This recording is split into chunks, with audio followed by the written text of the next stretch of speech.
let him hear what the Spirit saith to the churches. መንፈስ ለአብያተ ክርስቲያናት የሚለውን ጆሮ ያለው ይስማ ብሎ ደጋግሞ በራዕይ ምዕራፍ 3 ላይ ይናገራል። This is not a suggestion, it's a commandment to hear what the Spirit saith to the churches. ይህ ሐሳብ የቀረበ ሳይሆን መንፈስ ለአብያተ ክርስቲያናት የሚለውን ጆሮ ያለው ይስማ የሚለው እንደ ትእዛዝ የተሰጠ ነው። ይስማ ነው የሚለው። Oftentimes we hear what religious men say. ብዙ ጊዜ የሃይማኖት ባህል ያላቸው ሰዎች በልማድ የሚናገሩትን ነገር እንሰማለን። But we must hear what the Spirit of the Lord says to the church. እኛ ግን መስማት ያለብን የልማድን ንግግር ሳይሆን መንፈስ ለአብያተ ክርስቲያናት ለቤተ ክርስቲያን የሚለውን ድምፅ ነው መስማት ያለብን። The Spirit of the Lord is speaking to 3 people today. ዛሬ ለሶስት ለተለያዩ አይነት ሰዎች የእግዚአብሔር መንፈስ የእግዚአብሔር ቃል እንዲህ ብሎ በዚህ ኮንፈረንስ ላይ ይናገራል።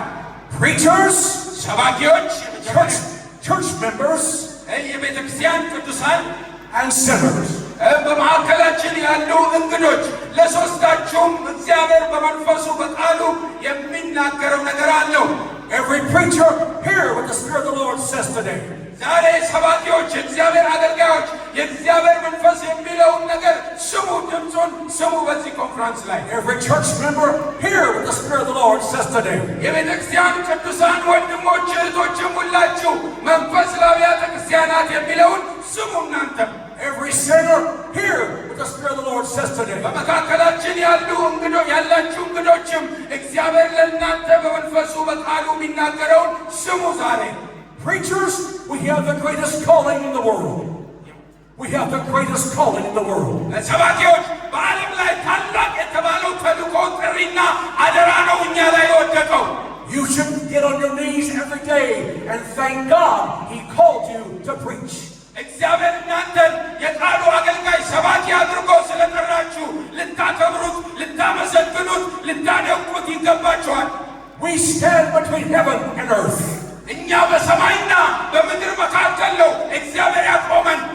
The only way men can be saved is the preaching of the Word of God. ኃጢአተኞች ሰዎች ወደ እግዚአብሔር መንግሥት ሊገቡ የሚችሉት በእኛ ስብከትና አገልግሎት መልእክት በኩል ብቻ ነው። ሌላ መንገድ የለም። The church is edified by the preaching of the Word of God. ቤተ ክርስቲያን በቃሉና በመንፈሱ ነው የተቀደሰችው። If we fail, there's a disconnect between heaven and earth. ያለ ቃሉ ቤተ ክርስቲያን መንጻት፣ መቀደስ፣ ለሰማይ መብቃት መዘጋጀት አትችልም። የስብከት አገልግሎታችን የከበረ ነው። That's why Paul said, "Woe to me if I preach not the gospel." ለዚህ ነው ሐዋርያው ጳውሎስ ወንጌልን ባልሰብክ ወዮልኝ ብሎ የተናገረው። Preaching is not public speaking. በሕዝብ መካከል ወጥቶ የእግዚአብሔር ነገር ማወጅ ነው። Preaching is more than religious talk. ስብከት ማለት በሕዝብ ፊት ቀርቦ ከሚነገር መልእክትና ንግግር በላይ ነው። It's hearing from God and telling the people what thus saith the Lord.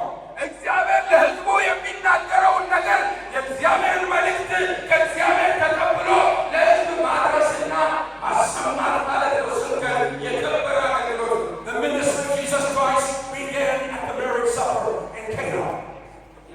The ministry of Jesus began at the marriage supper in Cana. የጌታችን የኢየሱስ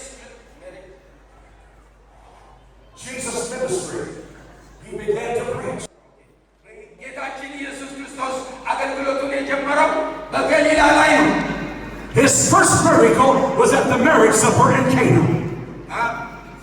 His first ministry, his first miracle. የመጀመሪያው ታምራቱንም ኢየሱስ በገሊላ ቃና